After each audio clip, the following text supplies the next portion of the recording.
este par de problemas. Creo que todavía quedan dudas con respecto a el trabajo termodinámico, entonces vamos a hacer el 4.8 y el 4.9. Bueno, el 4.8 tiene dos incisos. Dice: un conjunto de pistón y cilindro contiene butano. El butano es C4H10 a 300 grados Celsius y 100 kilopascales, con un volumen de 0.02 metros cúbicos. El gas se comprime lentamente en un proceso isotérmico a 300 kilopascales. Bueno, entonces demuestre que es razonable suponer que durante este proceso el butano se comporta como un gas ideal. Y yo creo que esto no se los había explicado, pero existen dos tipos de gases: los gases reales, ¿sí?, y los gases ideales. Los gases ideales, como su nombre lo dice, solo se idealizan. Realmente los que existen son los gases reales, pero para poder hacer cálculos matemáticos es más fácil que representar los gases como en forma ideal. Ahora, no todos los gases se pueden representar en forma ideal. Por ejemplo, el aire se puede representar en forma ideal, pero por ejemplo el butano no siempre se puede representar en forma ideal. Entonces hay dos condiciones que se deben de cumplir para que un gas sea ideal. Se puede cumplir, no necesariamente tiene que ser las dos juntas, sino que puede ser una o puede ser otra. Entonces la primera condición es que nuestro gas esté a una presión de una atmósfera, esté a una presión de un bar, de una presión de un bar, o sea, que la presión de ese gas que yo estoy analizando sea un bar o menor que un bar, ¿sí? Y que las temperaturas sean lo suficientemente. La otra condición sería que las temperaturas fueran altas, ¿sí?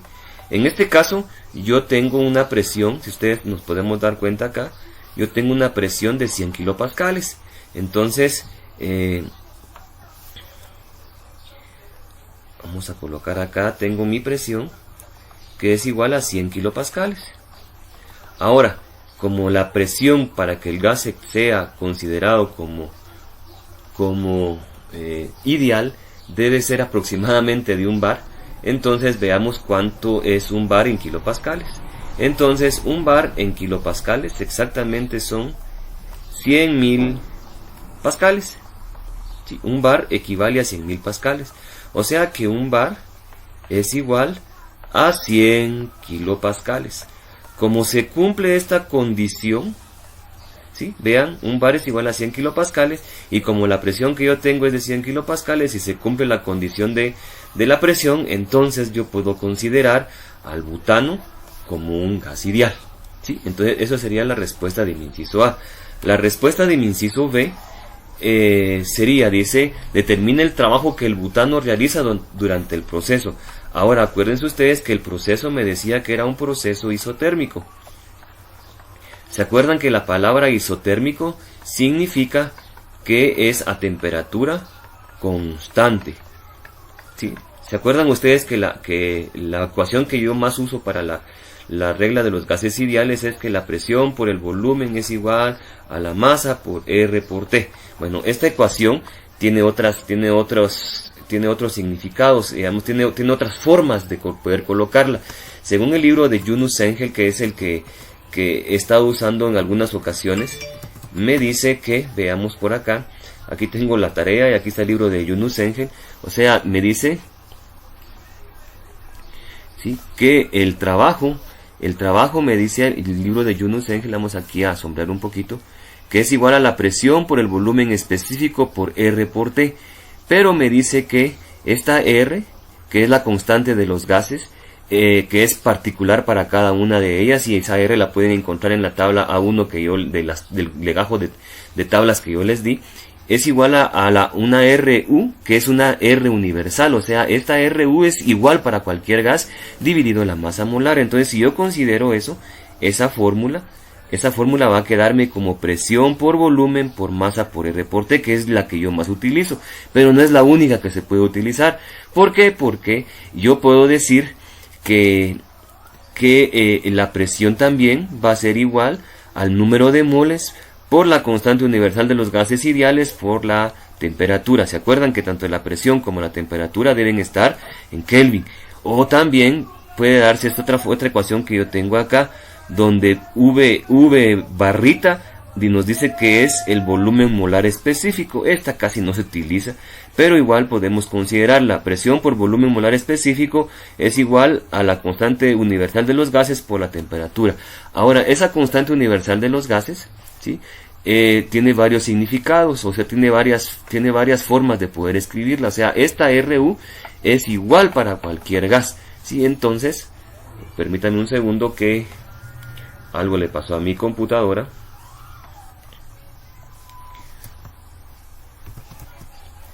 Vamos a ver.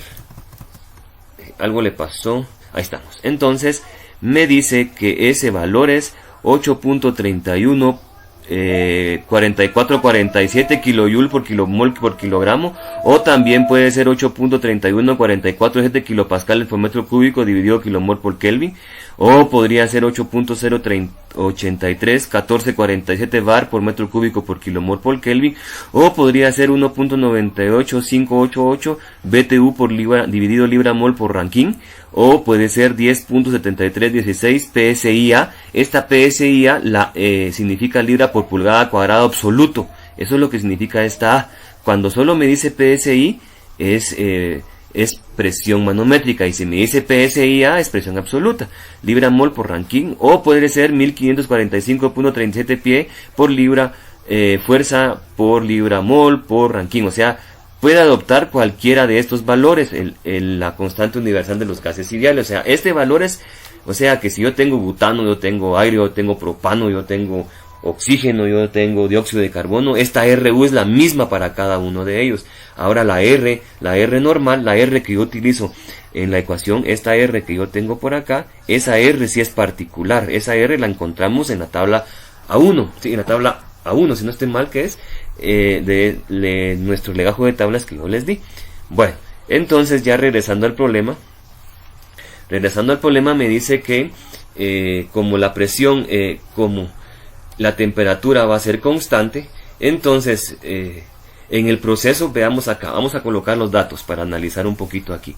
Solo vamos a cambiar aquí color, y me dice que en el estado inicial o estado 1, en el estado 1 yo tengo butano, ¿sí? Tengo butano, y ese butano está a una temperatura, me dice, de 300 grados Celsius. Ahora, 300 grados Celsius le voy a sumar 273 para convertirlo en Kelvin. Entonces, 300 grados Celsius más 273 exactamente son 573 Kelvin. O sea que la temperatura de 300 grados Celsius son 573 Kelvin, ¿sí? Y me dice que la presión es de 100 kilopascales. Ahora, con un volumen, me dice, con un volumen de 0.02 metros cúbicos. O sea, esta es la temperatura en el estado 1, la presión en el estado 1 y el volumen en el estado 1. Ahora, en el estado 2, yo no sé cuáles van a ser mis condiciones. En el estado 2 vamos a ver cuáles son las condiciones. Ahora, dice que después el gas se comprime, o sea, lo que voy a hacer es variar el volumen. O sea, tengo un volumen mayor y lo voy a comprimir a un volumen menor. Ahora dice que se comprime lentamente en un proceso isotérmico a una presión de 300 kilopascales. O sea que en el estado 2, yo voy a tener una presión 2 igual a 300 kilopascales.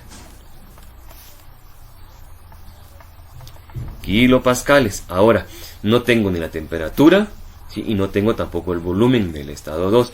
Ahora veamos de la ecuación de los gases ideales, y como es un proceso isotérmico, yo les había dicho, en este caso, la masa que voy a tener va a ser la misma tanto en el estado 1 como en el estado 2. La R es la misma porque sigue siendo butano tanto en el estado 1 como en el estado 2. Y como la temperatura es constante, entonces en el estado 2 la temperatura sigue siendo 300 grados Celsius, que es exactamente igual a 573 Kelvin. O sea, como es un proceso isotérmico, la temperatura es la misma. Ahora bien, como tanto la presión como la R y la T son constantes, entonces yo puedo decir que P por V va a ser igual a constante, ¿sí? Y como esto es constante, entonces yo puedo asegurar que la presión en 1 por el volumen en 1 va a ser igual a la presión en 2 por el volumen en 2. Ahora, ¿por qué la presión y por el volumen es constante? Porque tanto la masa como el R como la T se mantienen constantes. Entonces yo puedo venir y decir lo siguiente. Puedo venir que esto que está acá, como es un proceso isotérmico, va a ser igual a una constante. ¿Sí? Entonces, como es una constante, el producto de la presión por el volumen va a ser igual tanto en el estado 1 como en el estado 2, que es exactamente lo que yo tengo acá. Bueno, entonces, como no tengo el volumen en el estado 2, entonces voy a calcular el volumen en el estado 2. ¿Cómo lo voy a calcular? Lo voy a calcular con despejándolo de esta ecuación que yo tengo por acá. ¿Sí? Entonces, el volumen en 2 va a ser igual a la presión en 1 por el volumen en 1 dividido la presión en 2. Ahora veamos cuánto es el volumen en 2. La presión en 1 dijimos que eran 100 kilopascales, según los datos que yo tengo por acá. Son 100 kilopascales. ¿Sí? Entonces, son 100 kilopascales. Multiplicado por el volumen en 1. El volumen en 1, según lo que yo tengo acá, serían 0.02. O sea, el volumen en 1 son 0.02 metros cúbicos. Dividido todo esto dentro de la presión en 2. La presión en 2, según lo que yo tengo acá, vemos acá que la presión en 2 son 300 kilopascales. Entonces serían dividido 300 kilopascales. Entonces, el volumen en 2, ¿a qué sería igual? Veamos a qué es igual el volumen en 2. El volumen en 2, según lo que vemos acá, es igual a 100 multiplicado por 0.02 y a esto lo divido dentro de 300. Entonces el volumen en 2 sería 0.067 metros cúbicos. O sea, esto se hizo más pequeño. ¿Por qué se hizo más pequeño? Porque el problema a mí me decía que se iba a comprimir. Bueno, ahora ya tengo entonces el volumen en 2. Ahora, ¿para qué me sirve el volumen en 2? ¿Se acuerdan que el proceso era isotérmico? Y lo que me preguntaban a mí era encontrar el trabajo. Ahora, el trabajo en un proceso isotérmico, ¿se acuerdan que yo les había dicho que iba a ser igual a presión en 1 por volumen en 1 por el logaritmo natural de volumen en 2 dividido volumen en 1. Eso era lo que habíamos visto en la clase anterior, que era exactamente el trabajo en un proceso isotérmico. Esta fórmula también podría ser que fuera el presión en 2 por volumen en 2 por el logaritmo natural del volumen en 2 dividido el volumen en 1. Ahora, ¿por qué? Porque se acuerdan ustedes que presión por volumen es constante. Entonces, si yo multiplico presión en 1 por volumen en 1, es lo mismo que yo multiplique presión en 2 por volumen en 2. O sea, si yo multiplico presión en 1 por volumen en 1, el valor que me dé en este producto tiene que ser el mismo valor que me dé al multiplicar presión en 2 por volumen en 2, porque es constante. Entonces, puedo utilizar cualquiera de las dos fórmulas para encontrar el trabajo. Entonces, el trabajo, veamos por acá, va a ser igual a presión en 1. Voy a utilizar la primera que escribí. Sí, entonces, al utilizar la primera que escribí sería presión en 1. La presión en 1 son 100 kilopascales. 100 kilopascales. Multiplicado por el volumen en 1. El volumen en 1 serían 0.02 metros cúbicos. Multiplicado por el logaritmo natural de volumen en 2. Veamos cuánto equivale el volumen en 2. El volumen en 2 es el que calculé ahorita, que es 0.0067 metros cúbicos. Dividido esto dentro del volumen en 1, que es 0.02 metros cúbicos. Entonces, si ustedes nos pueden darse cuenta acá, metro cúbico se elimina con metro cúbico y kilopascal por metro cúbico exactamente son joules. ¿Sí? ¿Por qué? Porque kilopascal es kilonewton dividido metro cuadrado, entonces va a quedarme kilonewton por metro, la respuesta que serían kilojoules. Entonces, al multiplicar 100 kilopascales, vamos a hacer esto por acá, 100 kilopascales por 0.02 metros cúbicos, me quedaría 2 exactamente por el logaritmo natural por el logaritmo natural de 0.0067 dividido 0.02, el logaritmo natural, y lo multiplico por 2 y me queda que el trabajo va a ser de menos 2.19 kilojoules.